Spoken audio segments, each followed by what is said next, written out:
안녕하세요. TV홈닥터 더 나은 클리닉 아나운서 박혜진입니다. 그동안 우리 방송을 통해서 이 방송에 나갔던 주제가 굉장히 많이 있는데요. 그중에서 많은 분들이 특별히 관심을 가져주었던 주제에 대해서 총정리를 해보는 시간 갖고 있습니다. 사실 건강은 아무리 강조해도 지나치지가 않죠. 오늘도 여러분 귀 쫑긋 세우시고 함께해 주시길 바라겠습니다. 자, 저희 가족들 소개해드리겠습니다. 먼저 서유원 아나운서. 네, 안녕하세요. 서유원입니다. 오늘도 알찬 건강 정보들과 함께하도록 하겠습니다. 네. 그리고 오늘 알찬 건강 정보를 전해주실 선생님 소개해드리겠습니다. 김현철 치과 전문의 모셨습니다. 안녕하십니까, 김현철입니다. 오늘 치아에 대한 많은 정보 드릴 수 있도록 노력하겠습니다. 네. 많은 분도 아실 것 같은데 특별히 우리 서유원 아나운서는 아직 20대시잖아요. 네. 그래서 신조어 이런 거 좀 강하실 것 같은데. 신조어, 네. 네. 얼주가라고 아세요? 알죠. 이제 얼어 죽어도 아이스 커피라는 뜻이죠. 얼주가파이십니까? 제가 학교 다닐 때 유명한 얼주가였거든요. 친구들 사이에서 막 영하 네. 10도에도 아이스 커피 마시고 아, 진짜요? 그래가지고, 네. 뭐가 되게 뜨거운 열정이 있으신 분이신가 보다. 선생님은 어느 파신가요? 저도 얼주가파입니다. 아, 그래요? 그 단어를 들었을 때, 네. 이런 분들이 많이 계시는구나 하고 반가울 정도로 얼주가파입니다. 저는 얼주가파 아니거든요. 저는 뜨주가. 뜨주가는 이 반대잖아요. 아시죠? 예, 뜨거워 죽어도 아메리카노. 따뜻한 음료를 선호하는 편인데, 사실 그렇게 뜨겁고 그렇게 차갑고 모두 다 좋지 않을 것 같긴 합니다만, 이런 차가운 음료 혹은 매운 음식을 선호한다는 것은 뭔가 건강에서 주는 신호일 수도 있다라고 하거든요. 예를 들면 이렇게 자극적인 음식을 선호한다는 것은 지금 스트레스가 많습니다. 이런 뜻이라는 거예요. 그래서 자극적인 그런 음식이 어떤 교감신경에 자극을 줘서 잠시 동안 스트레스를 딱 잊게 해준다는 거예요. 그래서 우리 사실 스트레스 많이 받을 때 정말 매운 떡볶이 맞아요. 먹고 싶고 네, 자극적인 얼주가들은 더 차가운 얼주가를 찾게 되는 바로 그런 이유가 아닐까 싶습니다. 근데 또 생각해보면 원래 그 몸에 열이 많으신 분들도 계실 거 아니에요. 그런 분들은 그냥 자연스럽게 얼주가 하지 않을까요? 그럴 수도 있을 것 같아요. 그렇죠? 네, 스트레스가 꼭 아니어도. 네. 자, 아무튼 오늘 이제 다시 한번 여러분들 관심 많이 주셨던 건강 정보 총정리를 해보겠습니다. 자, 화면을 통해서 확인해 보실까요?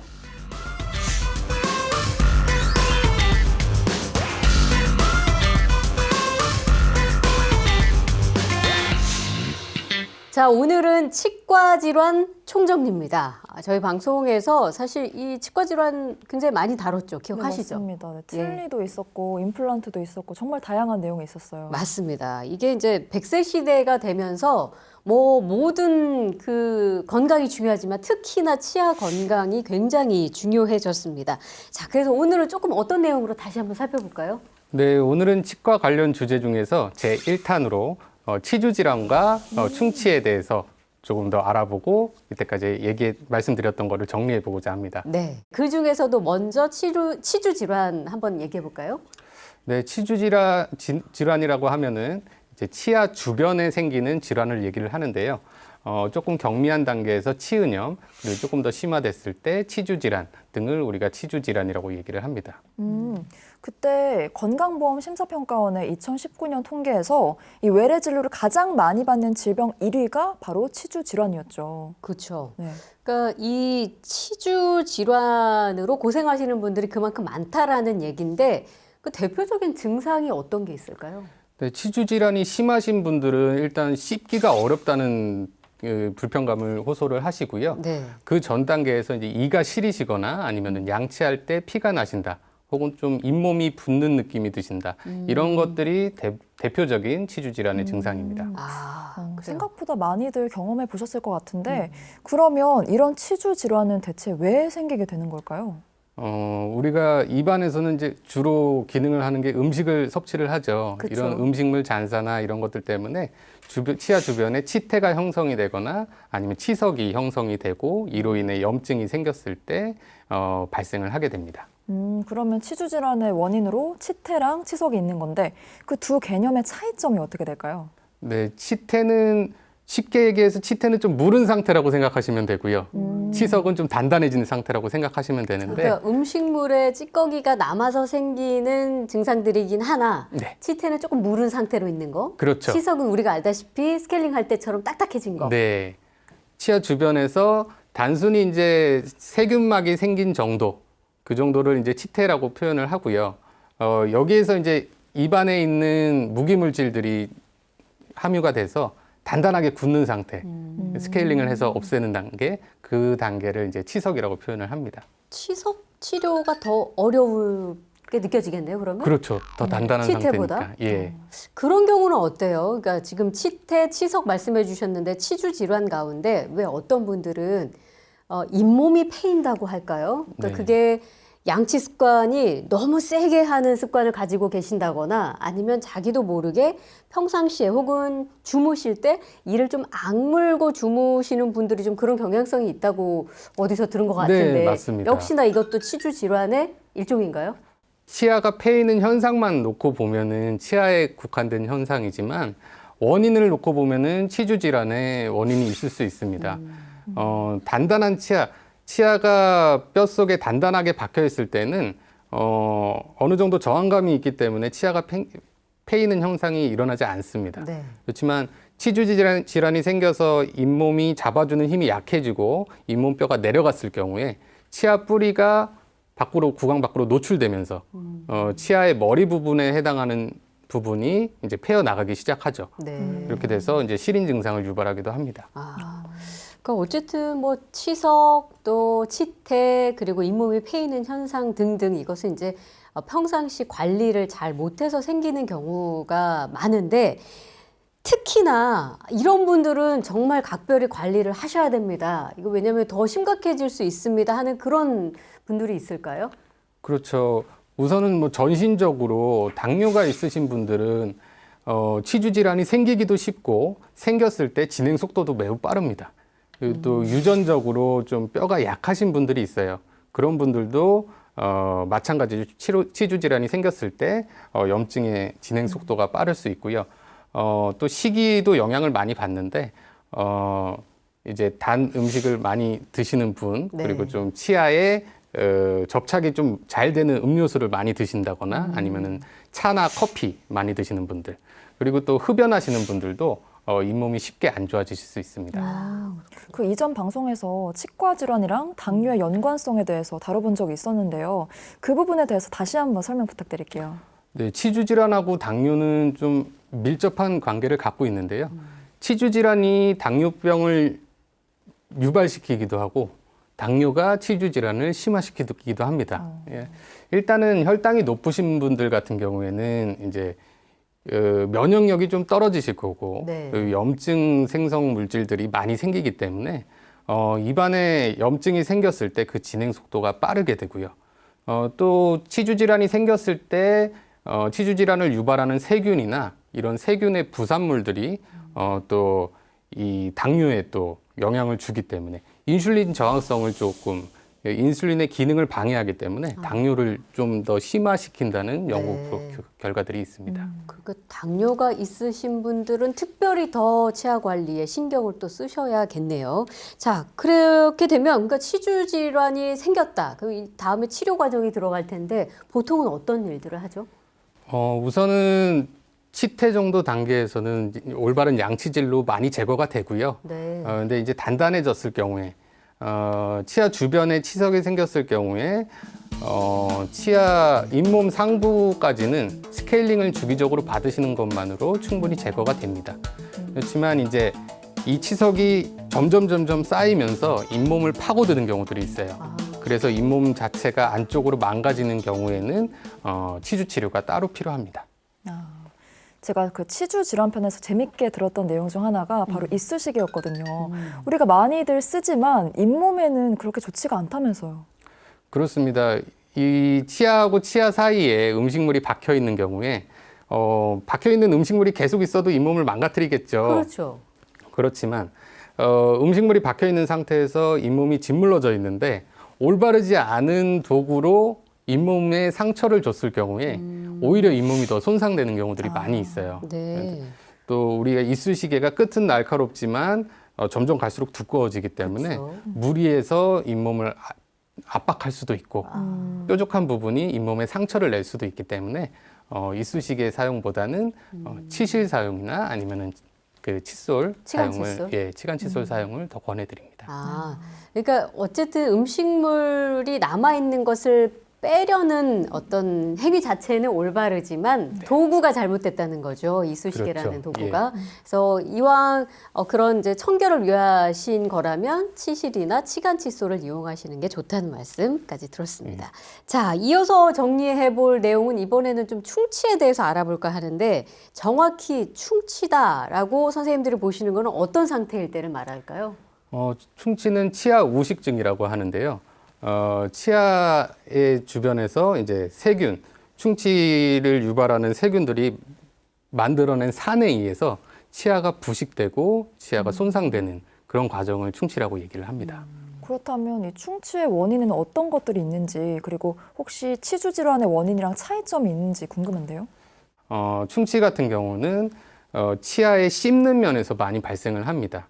아무래도 우리가 잘 씹혀지게 하기 위해서 치아는 울퉁불퉁한 형태로 되어 있죠. 그러다 보니까 음식물 잔사가 들어가지만 칫솔질로 이게 제거가 안 되는 경우가 많이 있어요. 네. 그리고 또 하나는 이제 그 유발하는 세균이 오랫동안 치아 표면에서 단순히 그 씹는 부분뿐만 아니라 씹는 면 쪽에서도 오랫동안 붙어 있다 보면은 치아가 당을 분해하는 산물에 의해서 그 산물이 이제 좀 산을 유발을 해서 치아가 부식되는 경우들이 많이 있습니다. 치주 질환과 비교를 해본다면 사실 유발하는 원인균 자체가 좀 다르고요. 네. 주로 생성되는 부위도 다릅니다. 그래서 사실 환자분들 중에서 많은 분들이 치아는 상당히 깨끗한데 잇몸은 많이 망가져 있는 분들이 있으세요. 네. 또 상대적으로 잇몸은 아주 튼튼한데 치아는 많이 망가져 있는 분들. 그 두 번째가 충치에 해당되는 거고 그렇죠. 첫 번째가 치주 질환인 거예요. 입안을 구성하는 세균군 자체가 틀려서 그렇습니다. 그래서 치주 질환을 유발하는 균이 많은 분들은 그런 분들이 좀 많이들 억울해하세요. 나 치아는 깨끗한데 내 이를 왜 빼야 되느냐. 그렇죠. 예. 네. 근데 치아를 손상시키진 않지만 잇몸을 손상시키는 균을 많이 갖고 계시는 분들은 예, 치아가 괜찮더라도 빼게 되는 경우들이 많이 생기세요. 저도 좀 기억에 남는 부분 하나는 네. 이제 일생 중에 소아 청소년기가 충치가 가장 많이 발생하는 시기다 이런 말씀 해주셨거든요. 근데 뭐 일정 부분은 그렇지라고 맞아요. 이해가 되는 게 네. 우리가 청소년 시기에 얼마나 많은 간식과 인스턴트 음식을 섭취합니까? 그런 영향이겠죠? 그렇기도 하고요. 예. 일단은 그 치아가 발생하는 시기에 치아가 겉에는 이제 에나멜, 범랑질이라고 하는 단단한 물질로 형성이 되어 있는데 그 부분이 완전히 단단해지고 광화가 되기까지는 시간이 좀 걸립니다. 근데 그 전 단계에서 좀 산이나 이런 부분에 좀 약하기 쉬운 단계가 있고요. 또 하나는 우리가 치아가 갑자기 잇몸 밖으로 뿅 나오진 않잖아요. 네. 점점 나오는 과정에서 잇몸이 덮여 있는 경우들이 많이 있어요. 그렇기 때문에 그런 경우에 잇몸과 치아 사이 틈에 안 좋은 물질이 많이 끼면서 더 썩기도 하고요. 그리고 아무래도 유치에서 영구치열로 이제 교환 시기에는 치아 배열이 완전히 똑바를 수가 없고 그렇죠. 치아와 치아 사이에 틈도 많이 있을 수가 있기 때문에 안 좋은 것들이 자리 잡을 공간이 또 많아질 수밖에 없겠죠. 네. 그래서 유아 청소년기에 좀 더 충치 발생률이 높습니다. 더 관리를 잘해야 된다 그런 얘기기도 하네요. 그 충치 치료는 제가 방송으로 봤거든요. 근데 뭐 치료법에 온네이, 인네이, 레진 뭐 이렇게 생소한 개념들이 많아가지고 좀 어렵게 느껴지더라고요. 네. 그 치료법도 다시 한번 설명 부탁드릴게요. 네, 충치는 이제 치아 자체를 부식시키고 손상을 시키기 때문에 이 영역에 따라서 치료법이 달라질 수 있어요. 그래서 조금 손상이 됐을 때에는 떼우면 됩니다. 네. 예, 조그만 홈이 파였다 그러면은 그 부분만. 충치를 깨끗이 제거해서 떼우면 됩니다. 하지만 이 부분이 많이 커졌을 때는 뭔가 그냥 단순히 떼었을 때는 구조적으로 안정되지 못하는 경우들이 많이 있어요. 그렇기 때문에 입안에 있는 저작도 버텨야 되고 이 떼운 부분이 오랫동안 버티기 위해서 일정 홈을 형성을 해서 본을 떠서 부분적으로 떼우는 치료가 필요하세요. 처음에는 단순히 입안에서 떼었다면은 그 다음에는 그 형태를 짜서 아, 메워 넣는 거죠. 네. 이게 더 심해지면은 치아 전체를 감싸서 보호해 줘야 됩니다. 그렇기 때문에 방금 서효은 아나운서께서 말씀하셨던 그 인레이다, 온레이다, 크라운이다, 레진이다. 점점 이제 크라운으로 가면은 치아 전체를 싸서 보호해 주는 단계라고 생각을 하시면 되세요. 네.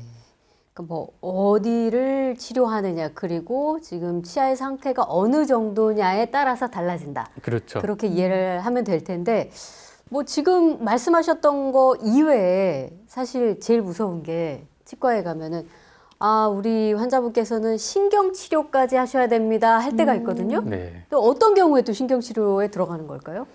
제가 치과 의사지만 저에게 가장 받기 싫은 치료가 뭐냐고 물어보신다면 저는 신경치료. 주저없이 신경치료를 네. 선택을 할 겁니다. 네네. 예, 이 어감에서도 좀 뭔가 좀 찌릿찌릿할 것 같은 느낌이 신경이기 들잖아요. 신경을 때문에, 건드려야 그렇죠. 된다는. 예. 우리가 생각할 때 치아는 아주 단단한 물질로 되어 있지만 그 안에는 신경이 들어 있습니다. 예.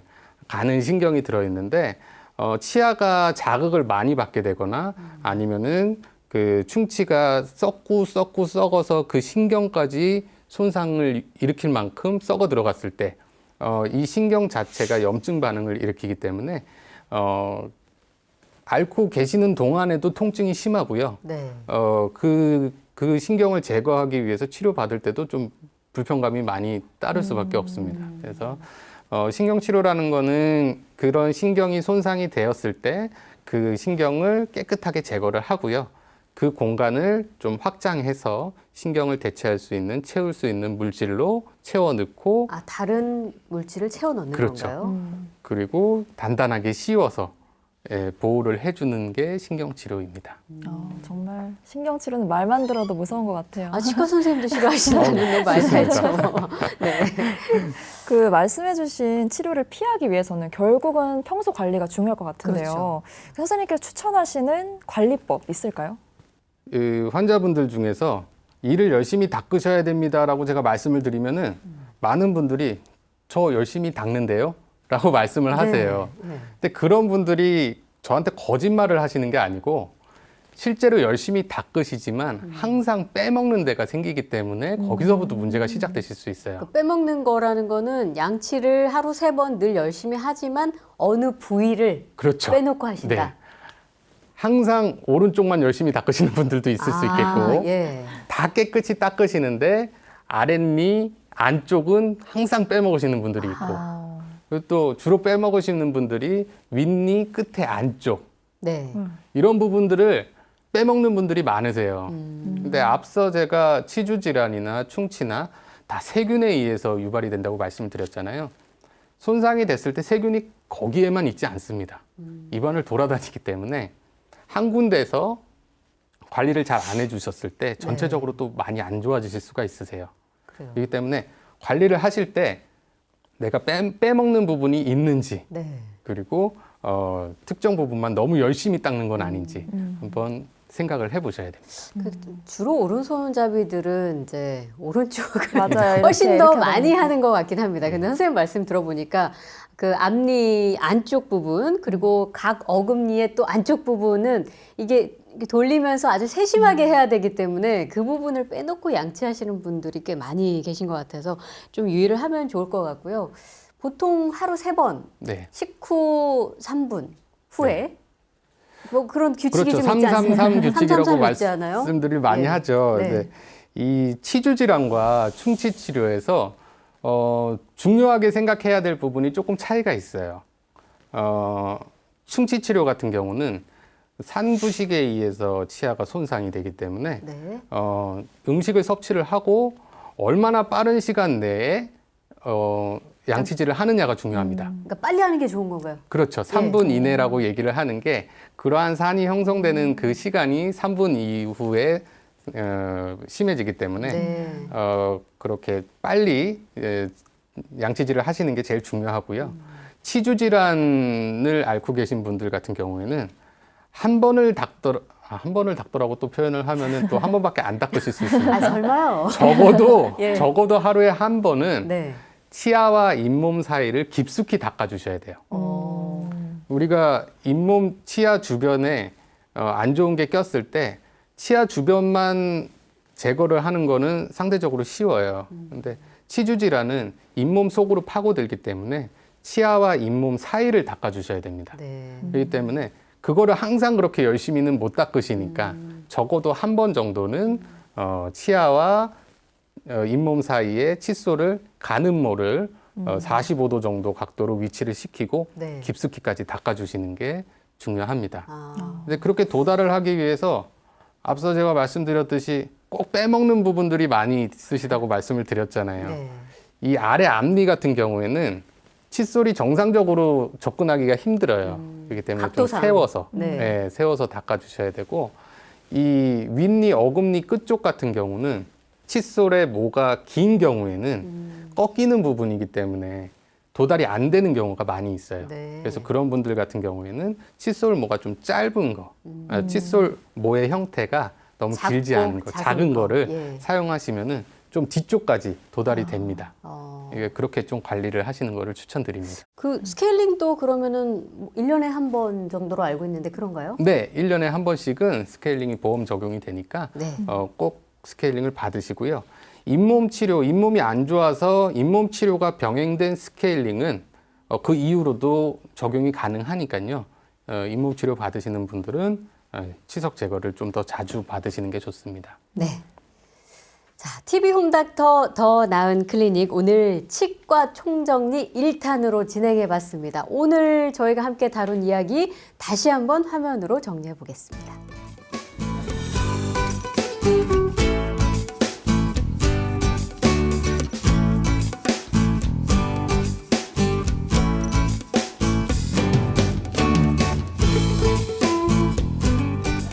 아무래도 이 치과 질환은 기본적인 생활, 특히 먹는 일과 아주 밀접하게 관련이 있는 질환들이기 때문에 조금 더 주의를 기울여야 하잖아요. 이제 그래서 지금 내가 관리를 잘하고 있는지, 내 치아는 과연 건강한지 오늘 이렇게 치과 질환 총정리를 통해서 한 번씩 점검해보는 시간이었기를 바랍니다. 우리 서효원 아나운서는 건치 아닌가요? 저는 스스로 어떻게 생각하세요? 스스로는 예전에도 소개해드렸듯이 건치 아나운서가 되고 싶긴 하거든요. 네. 근데 제가 충치가 뭐 자주 생기는 타입은 아니어가지고 좀 정기 검진을 소홀히 했던 것 같아요. 아, 너무 자신을 믿었군요. 네, 그래서 앞으로는 1년에 한 번씩 꼭 가야겠다고 다짐을 했습니다. 네, 여러분도 정기검진을 꼭 잊지 않고 해주시기를 바랍니다. 자, 다음 주 TV 홈닥터 더 나은 클리닉에서는 치과 질환 2탄 또 총정리 해보겠습니다. 다음 시간에 다시 찾아뵙겠습니다. 고맙습니다.